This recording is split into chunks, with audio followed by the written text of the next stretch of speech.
Halo, assalamualaikum warahmatullahi wabarakatuh. Balik lagi di channel Baba Bonsai. Semoga sehat selalu dan dimurahkan rezekinya, amin. Kali ini saya mau dongkel pohon loa tuh yang ada di tengah tuh. Nah, ini adanya di tengah jalan, lumayan ekstrim. Lalu lintas juga lagi ramai-ramainya ya. Saya sebenarnya sudah lama mengincar pohon ini dari dia tinggi 3 meter lalu dibabat sama dinas pertamanan atau dinas kebersihan dan dia kembali bertahan. Akhirnya saya memberanikan diri untuk tadinya niatnya ingin saya setek, saya gergaji di bagian tengahnya, tapi setelah saya korek-korek tanahnya ternyata lumayan gembur ya, gampang sekali dicungkil. Akhirnya saya coba cari akarnya karena saya takut dia masuk ke dalam celah-celah ini ya, pondasi jalan ya atau cor-coran. Nah, ini jaraknya sangat sempit sekali, saya berdiri masih di atas jalan ini dan lalin lagi rame-ramenya. Buat teman-teman jangan coba adegan ini ya, karena ini lumayan berbahaya juga, bisa dimarahin Pak Polisi kalau ketahuan. Saya juga niatnya pengen cepet saya gergaji batangnya, ternyata tanahnya gembur. Akhirnya saya beranikan diri berlama-lama di sini demi sebuah pohon loa yang sudah lama saya perhatikan. Seperti kata pepatah, apabila sudah cinta, apapun akan dilakukan, termasuk saya lakukan kepada pohon loa ini. Untuk yang belum tahu atau pemula, pohon loa ini masih saudara dengan ficus ya, atau keluarga beringin. Tapi untuk karakternya pohon ini sedikit agak boros air atau rakus air. Makanya dia tumbuh tidak jauh dari kali atau sungai atau got-got yang tidak jauh dari genangan air. Nah, ini dia setelah saya korek-korek dan terlihat akarnya, akhirnya saya memutuskan untuk memotong di bagian akarnya. Jadi ini jatuhnya dongkelan ya, bukan setekan. Ini dongkelan, bener-bener saya dongkel. Dan perlu teman-teman ketahui juga, ini pada saat saya mengeksekusi itu banyak sekali truk-truk yang mengkelasonin, atau karena memang gap tempat pohon loa ini tumbuh sangat sempit sekali, kurang lebih 30 sentian ini. Jadi saya harus mepet-mepet ke tembok atau ke dinding. Sebenarnya tembok di sebelah saya juga itu jalan, cuman dia lebih tinggi ya, jalan yang lebih tinggi. Nah, ini akhirnya saya putuskan untuk memotong bagian akarnya. Ternyata akarnya agak sedikit keliling ya, kanan kiri ya. Cuman ada akar tunjangnya juga, itu akar yang paling besar. Yang ini yang sedang saya akan gergaji, ini akar tunjangnya ini yang menopang. Sekali lagi, pohon ini sudah lama banget saya perhatikan ya, sejak tingginya 3 meter lalu dibabat oleh dinas kebersihan entah atau oleh dinas lingkungan atau pertamanan.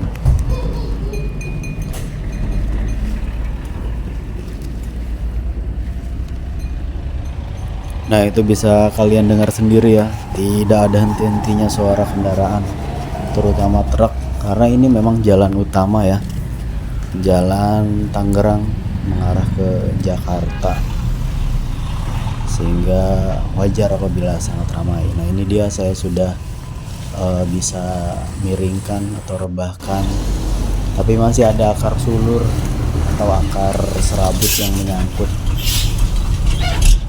Ini ketika saya memirikan juga, ini sangat ngeri sekali. Nah, karena faktor keamanan akhirnya saya skip ya, saya langsung bawa ke pinggir seberang, dan saya sudah melakukan pemotongan menjadi 3 bagian.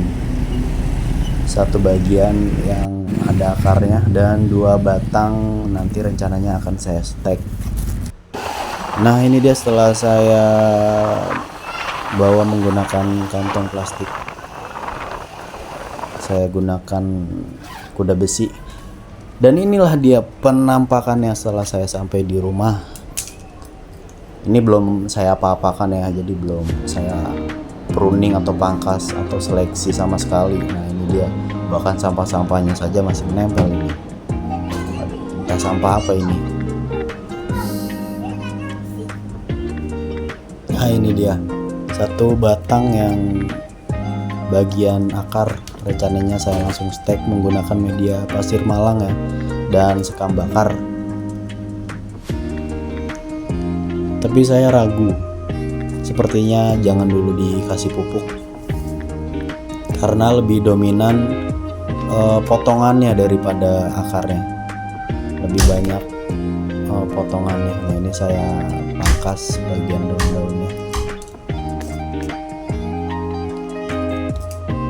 Nah, rencananya saya akan bagi 2 ya.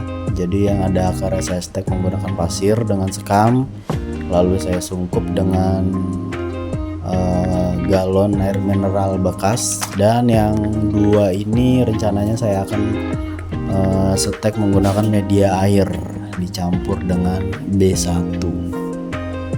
Sekedar informasi, dulu saya pernah ya stek menggunakan media air. Memang waktunya sangat lama, namun untuk pohon atau bahan bonsai loa ini itu sangat efektif sekali menggunakan stek media air ditambah B1. Tidak menggunakan B1 juga tidak apa-apa ya, karena saya juga pernah coba dengan air biasa namun tetap hidup akarnya. Mungkin compare dengan karakternya yang sangat rakus air. Nah, dan saya juga pernah ada satu bahan bonsai saya itu menggunakan media pasir dan sekam bakar saja ya. Waktu itu saya stek batang, namun itu cepat mengering di bagian ujung-ujung ranting atau batangnya. Akhirnya yang tumbuh tunas hanya di bagian bawah saja, yaitu kurang lebih 5-10 cm di atas permukaan media ya. Nah, dari situ saya belajar ternyata karakter si loa ini sangat rakus air, sangat tidak bisa jauh-jauh dari air, dan tidak bisa berlama-lama tidak kena air. Nah, makanya ini saya buatkan konten, saya kombinasikan 2 teknik atau 2 metode stek menggunakan media pasir dan sekam, dan yang satunya menggunakan air. Seperti apa nanti kelanjutannya, simak terus di channel Baba Bonsai. Oh ya, bagi teman-teman yang baru menemukan channel ini, channel Baba Bonsai, mungkin bisa klik subscribe dan bisa tonton playlist Baba Bonsai sesuai dengan pohon yang ingin kalian tonton ya. Di situ saya sudah menyiapkan playlistnya. Nah, ini saya melakukan penyalepan atau pengolesan salep kambium agar mengurangi penguapan. Apalagi pohon loa ini tergolong sangat cepat sekali menguap ya, kering. Ya seperti itu, ketika karakter pohon rakus air itu berbanding lurus dengan kecepatan menguapnya ya. Nah, ini batang setelah saya perhatikan sepertinya terlalu panjang ya untuk stek media air. Sepertinya bisa dibagi 2, dan akhirnya saya putuskan untuk belah 2 atau dipotong menjadi 2.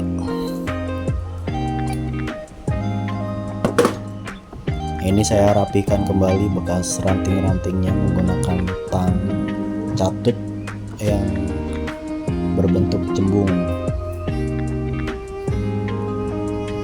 Lalu saya ukur kira-kira titik tengahnya. satukan di persis sekali di tengah-tengah. Saya ambil tengahnya.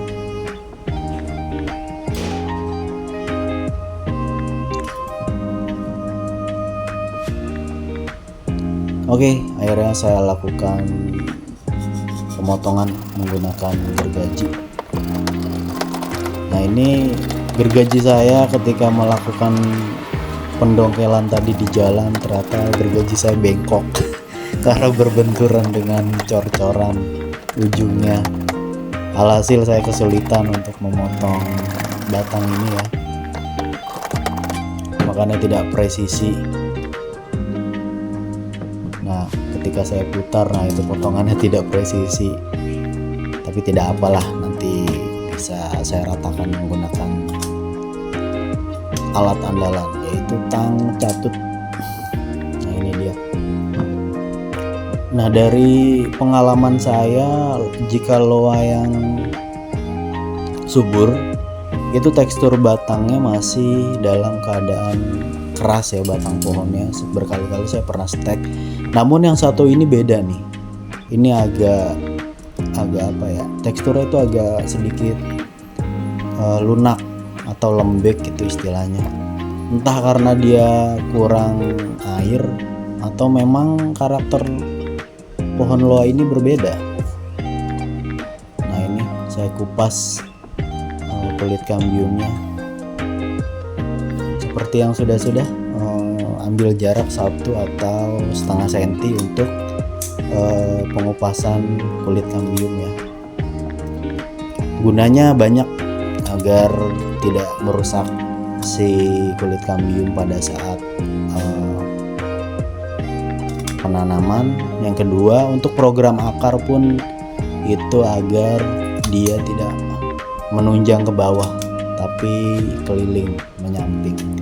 Nah, ini kembali saya ratakan menggunakan tang catut.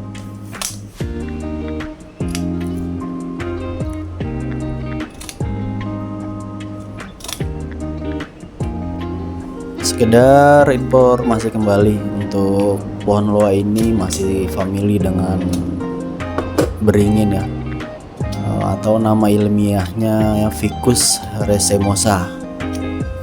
Sama seperti beringin lainnya, seperti kimeng, Ficus microcarpa, terus ya banyak pokoknya Ficus yang lainnya. Nah, ini saya masih melakukan pengupasan.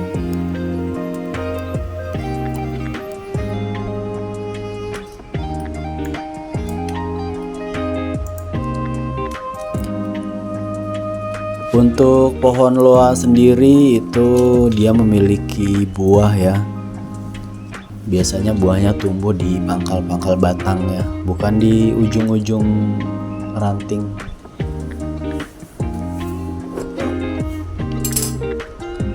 Untuk pohon loa sendiri dapat tumbuh hingga ketinggian kurang lebih 10, bahkan saya pernah lihat ada yang sampai 20 meter.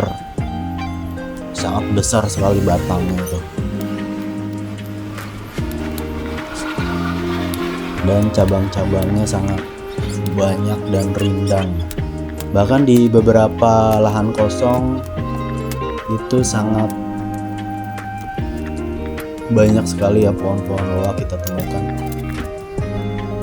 Nah, ini dia potongan ketiga, yaitu bagian atas. Saya coba seleksi ranting-ranting yang saya akan gunakan atau saya masih pertahankan. Nah, itu dia, apabila kalian perhatikan sekilas ada bagian potongan dari dinas kebersihan atau dinas pertamanan.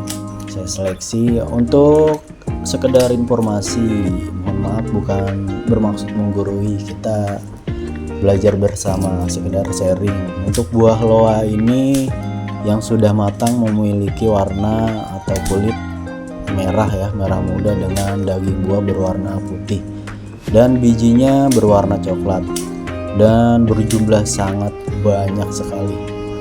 Untuk pohon loa sendiri itu berasal dari Asia tropis, termasuk Indonesia ya, dan Australia itu masih kita dapat jumpai pohon loa ini. Untuk di Asia sendiri itu banyak kita temukan di pinggir-pinggir kali, bahkan pinggir got ya, atau di tembok. Cuman kalau yang di tembok itu sangat jarang sekali saya temukan. Biasanya sekalipun ada itu pasti tidak jauh dari media air, entah itu tembok yang sampingnya ada kalinya atau sampingnya ada gotnya ya. Di Indonesia sendiri pohon loa ini sering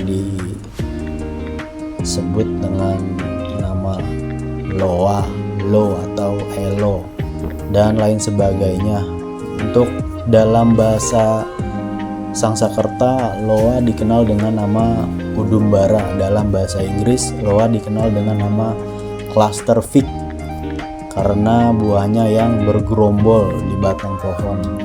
Nah, ini saya siapkan bawang merah seperti biasa untuk perangsang di bagian ujung kambium.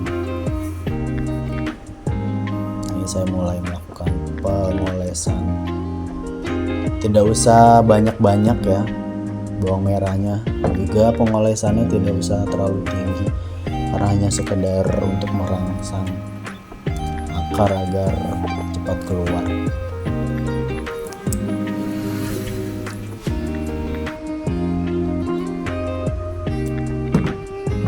Sekali lagi saya mengimbau ya, jangan sekali-kali mencoba atau mencontoh tindakan saya tadi, karena itu sangat beresiko dan berbahaya, dan resikonya tidak main-main, bisa dicium truk nanti atau bisa berurusan dengan polisi ya. Sekali lagi jangan ditiru dan jangan dicontoh. Nah, ini saya melakukan pemangkasan akar karena masih ada akar yang menunjang ke bawah. Ketika saya tegakkan dia menonjol, karena nanti rencananya saya akan langsung program akar menggunakan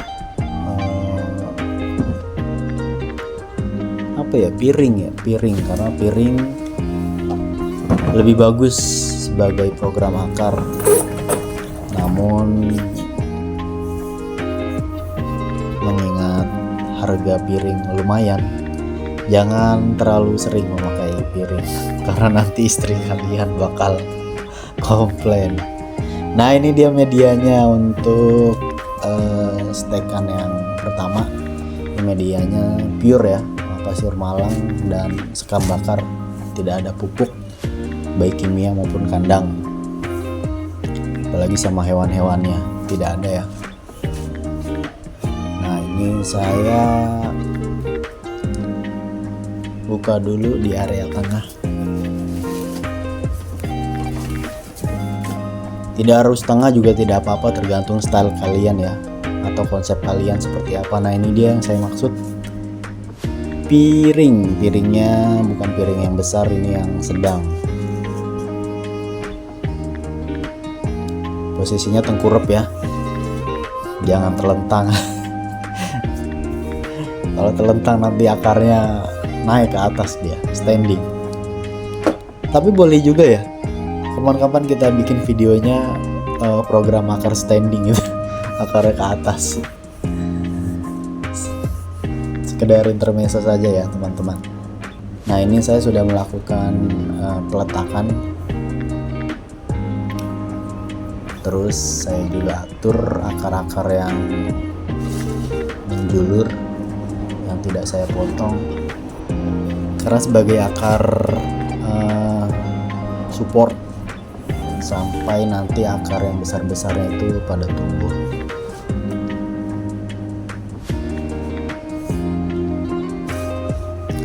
Untuk kegunaan buah loa itu dapat dimakan.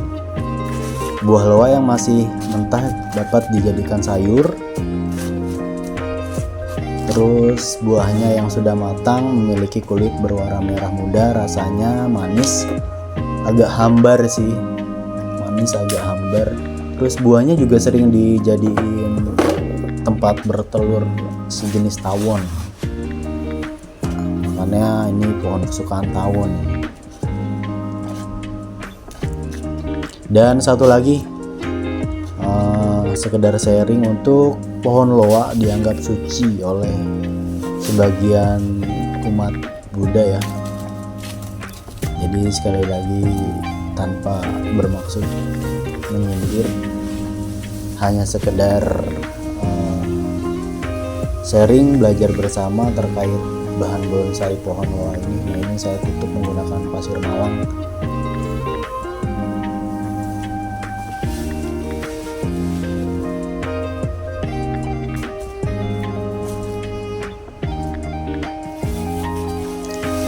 Untuk stekan pertama ini menggunakan pasir malang pasir malang dan sekam bakar. Nanti rencananya akan saya sungkup menggunakan galon air mineral yang bekas ya, saya gunting gitu ya, sesuai ketinggian batangnya. Karena mengingat tadi di awal yang saya bahas, pohon loa ini sangat cepat sekali menguap dan mengering dikarenakan pohon ini rakus dengan air. Pokoknya sering-sering disiram, saran saya. Ingat siram, jangan sampai lupa. Makin banyak air makin bagus si loa ini. Senang dia, bahagia. Nah, ini saya melakukan penyiraman dengan air biasa ya, tidak menggunakan B1. Karena apa? Karena dia akan terus-menerus membutuhkan air. Bakalan boncos dompet saya apabila selalu menggunakan B1.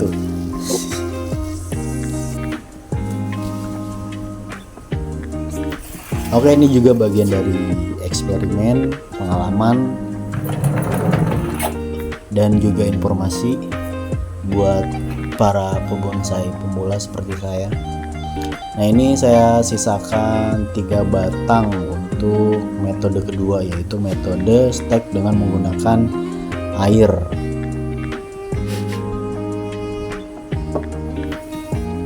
Air yang dicampur dengan B1. Nah, untuk media airnya harus sering-sering dicek ya, atau dipantau. Biasanya itu ada jentik nyamuknya. Nah, apabila sudah ada indikasi jentik nyamuk, itu wajib sekali diganti dengan air yang baru. Nah, untuk air yang lama itu bisa dimanfaatkan, jadi jangan dibuang. Air yang lama ditampung, dimasukkan ke wadah semprotan. Nah, kita bisa gunakan untuk menyemprot tanaman yang lain. Jadi tidak ada yang sia-sia. Ini saya melakukan layout atau tata letak kurang lebih seperti ini. Nah, seperti ini saya atur agar nanti ketika tumbuh tunas dia tidak bertabrakan. Nah, ini untuk menghindari guncangan atau batangnya roboh, saya berinisiatif menggunakan kawat untuk menyanggah batang yang tinggi ini dengan menggunakan kawat wiring ya. Sekali lagi nih, untuk menyanggah si pohon agar tidak jatuh atau mudah goyang.